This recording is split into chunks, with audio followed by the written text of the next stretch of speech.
Alors on est avec Monseigneur Stinger, évêque de Troyes, depuis une quinzaine d'années. Est-ce que vous pourriez nous expliquer comment la place des missionnaires de Colombie dans votre diocèse à Troyes en France a commencé? J'évoque toujours avec beaucoup de bonheur cette belle histoire de l'arrivée des prêtres colombiens de Medellín dans notre diocèse. En fait, ça a commencé de manière un peu fortuite. Je me trouvais tout juste nommé évêque, pas encore ordonné. J'étais en Colombie à une session organisée par les Sulpiciens et j'ai rencontré à ce moment-là l'archevêque de Medellín qui était un sulpicien qui était là pour présider de l'Eucharistie pendant le colloque des Sulpiciens où j'étais invité. Et alors dans la conversation, je lui ai dit mais ça pourrait être sympathique que vous nous envoyiez quelques prêtres chez nous. D'abord on en a besoin et puis ça nous ouvrirait l'esprit aussi. Et il a dit pourquoi pas. C'est comme ça que ça a commencé. Alors ça a pris un peu de temps et la troisième fois que je l'ai rencontré, je lui ai reposé la question. Il m'a dit eh bien c'est d'accord. Enfin, voilà comment tout a démarré et il nous a envoyé deux prêtres. Deux jeunes prêtres dont l'un des deux était le père Bernardo et l'autre n'est pas resté très longtemps, il est reparti en Colombie, mais il y a eu constamment au moins deux prêtres chez nous. Nous sommes arrivés le 1er avril 2003 et le père Guillermo Orozco et moi.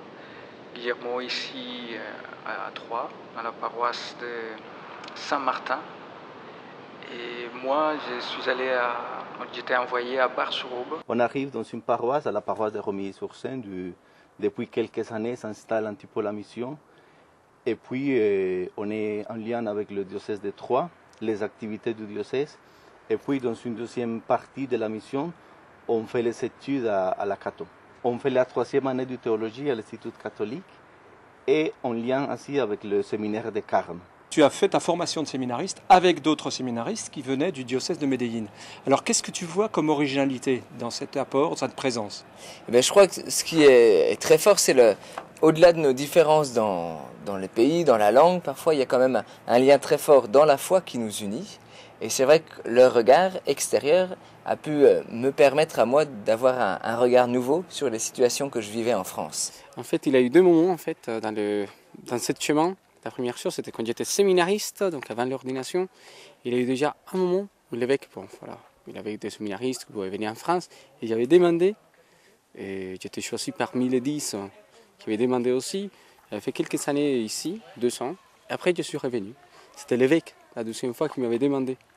Est-ce que tu peux nous dire comment tu t'es préparé à être missionnaire?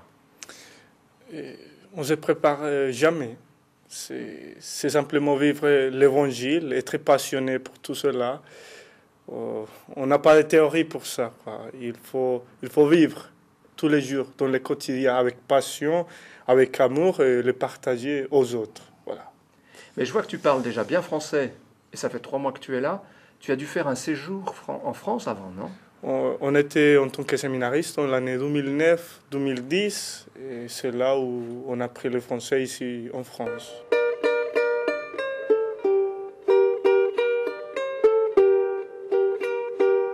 Ça continue aussi par des échanges de jeunes, des échanges d'adultes, de laïcs. Enfin bref, il y a une espèce de circulation, d'échange de dons entre Medellín et Troyes. Ici, c'est une autre église, quoi. Là-bas, on est plus de 1000 prêtres. Voilà, là-bas, on est important, quoi. Ici, on est des amis, quoi. On est des amis qui partagent la foi. Et voilà, la mission, c'est cette rencontre-là. Et le fait de se déplacer comme Marie, ça permet de vivre plus fortement ce déplacement. Et ici en France, je suis étranger, quoi. Mm-hmm. On a l'accent, on a une manière d'être, voilà. Mais dans l'église, on est chez nous, quoi.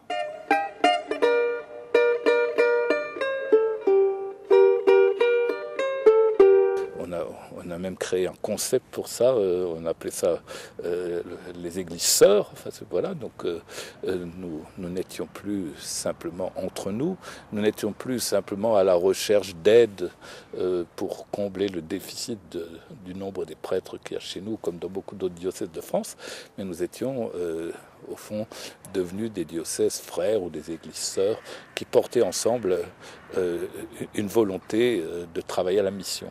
Parce que c'est pas simplement donner, on vient pas de donner. Il y a tout un échange où on donne et on reçoit aussi.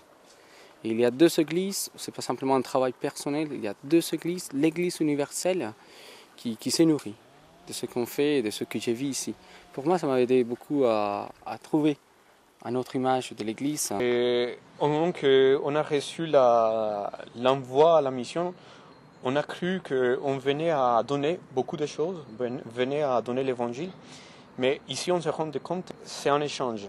Nous venons à donner un mot sur Jésus, un mot sur l'évangile, mais en même temps, nous sommes évangélisés. Dans le diocèse de Medellín, on nous prépare pour être missionnaires, déjà dans la ville, et nous préparer aussi pour être envoyés dans notre département, dans notre pays. Et depuis quelques années, on est envoyé dans d'autres pays. Une fibre missionnaire que peut-être on n'a pas, ou on a peut-être un peu perdu ici. Je pense quand même que le fait de se déplacer et d'atterrir dans une autre culture, ça vient signifier davantage, souligner toutes les missions que nous vivons tous, parce que tous, on est appelés à changer de paroisse, à rencontrer des gens d'un autre monde que le nôtre, mais je pense que le fait de le vivre plus radicalement, comme le font les Colombiens qui viennent en France, ben ça nous apprend tous à vivre cette mission qu'on est tous appelés à vivre.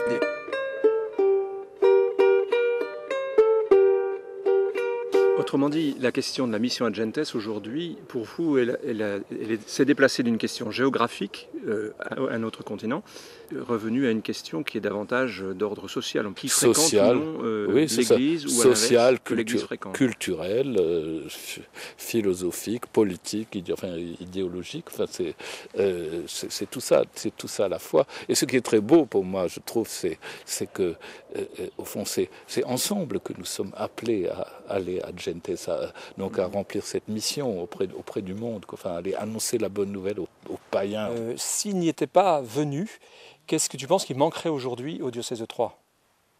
Alors, il y a une joie, une fraîcheur, et puis retrouver cet élan premier peut-être de l'Église, voilà, un petit peu cette spontanéité justement missionnaire qu'on retrouve dans les actes des apôtres. Alors c'est une collaboration entre ces prêtres et nous, enfin, dans ce souci d'évangéliser le monde contemporain.